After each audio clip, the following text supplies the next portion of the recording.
জানা সত্ত্বেও গোপন রাখবে, তার দোষ গুলো বলে বেড়াবে না মানুষের কাছে। আল্লাহ তাআলা এই গোসলদাতা ব্যক্তিকে 40 বার পর্যন্ত মাফ করে দেন। কতবার?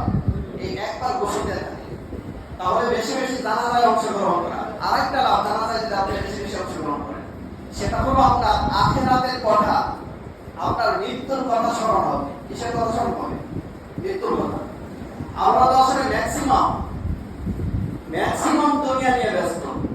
আপনার দুনিয়ার চলার গতিকে থামিয়ে দেবে, একটু মৃত্যু নিয়ে চিন্তা করেন। তারপরে 3 নম্বর গেল। 4 নম্বর ওয়া ইজাবাতুত দাওয়া। কোন মুসলমান যদি আপনাকে দাওয়াত দেয়, কি দেয়?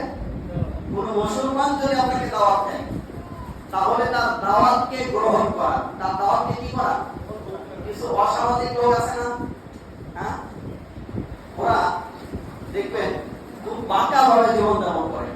একটু মনোমালিন্যতা লাগছিল হয়তো কোনদিন, ওকে 70 বার মাফসাদ করেও এরপরে হাত ধরে রিকোয়েস্ট করতেছে, ভাই আপনি যাই। তারপরে কি করবে না? পারবে না? তো সমাজ হয় না। সেজন্য কোন মুসলমান যদি আপনাকে দাওয়াত দেয়, ওই মুসলমানের হক আপনার উপরে, তার দাওয়াত অ্যাকসেপ্ট করবেন। কি করবেন? তার দাওয়াতে শরীক হন, তার দাওয়াতকে গ্রহণ করেন। আজকে দেখা যায় ম্যাক্সিমাম দাওয়াত এমনই হয় যে বিবাহ শাদীর ক্ষেত্রটাই বললাম, বিবাহের অনুষ্ঠানে বললাম, বিবাহের অনুষ্ঠানে ম্যাক্সিমাম দেখা হয় যে ঘাড়মোটা কারা কারা আছে। ঘাড়মোটা বলেন, পয়সাওয়ালা কারা কারা আছে, পাওয়ারফুল কারা কারা আছে, বেছে বেছে তাদেরকে দাওয়াত দেওয়া হয়, ঠিক না?